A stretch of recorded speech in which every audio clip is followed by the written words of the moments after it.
Hi, I'm Dr. Bertice Berry, and I need to tell you this story.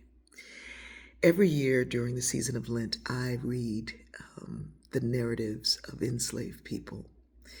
Um, I will tell you the first year that I did it with the first few books, I, I, I, I was so angry. I was like, I'm gonna kill somebody. It was bad. It was bad. The anger that welled up in me reading the firsthand accounts, not what people have written about enslaved people, but what they wrote about their own lives and their escape to freedom. The third book helped quite a bit because the writer started by telling you what was going to happen at the end. Dear reader, you should know that you're going to read horrible, horrible things, but by the time you get to the end of this, I am sitting on a 200-acre farm with my dear wife and children, and we are free. He starts with the hopeful thing, and that helped me to get through it. And then it put in my mind, come on, Bertice, if you're reading the narrative of an enslaved person, no matter what you're reading in this book, they get to freedom. That's how they could write the book. So anyway, then I started reading.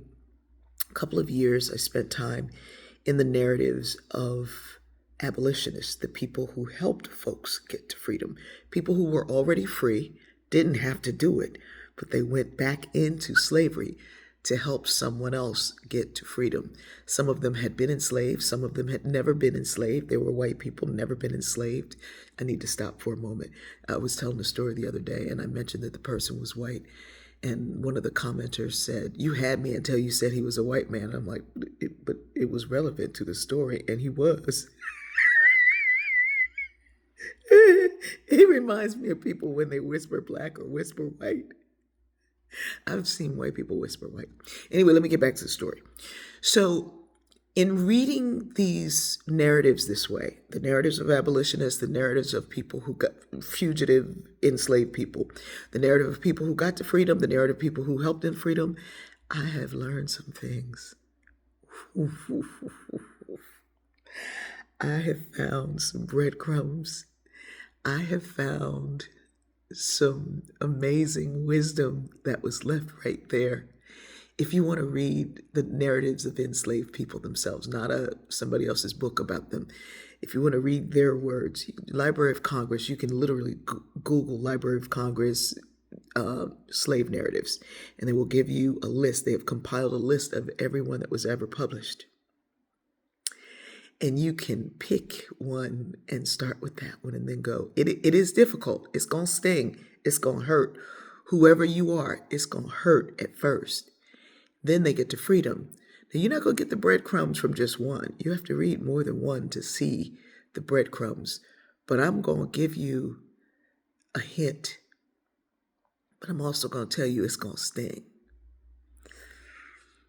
The road to freedom is not the one that you think it is. It is not steeped in anger, resentment, frustration. It is not, you don't get to freedom holding on to vengeance. You don't get, yeah, I know, right? That hurts because you want to.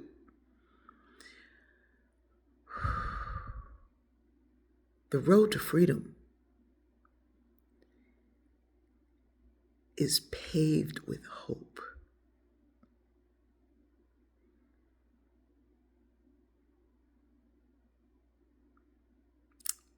I know that hurts some folks. It particularly hurts the white folks who want to call me and tell me how angry and mad and sad they are, and they want me to join them. I know that hurts. I'm not joining you in your anger movement. It don't get nobody nowhere. And it certainly wouldn't get me there. And you be somewhere dancing free, opening up a nursing farm. Don't get me started this morning. Nursing farm, meaning, you know what I mean. We get there together.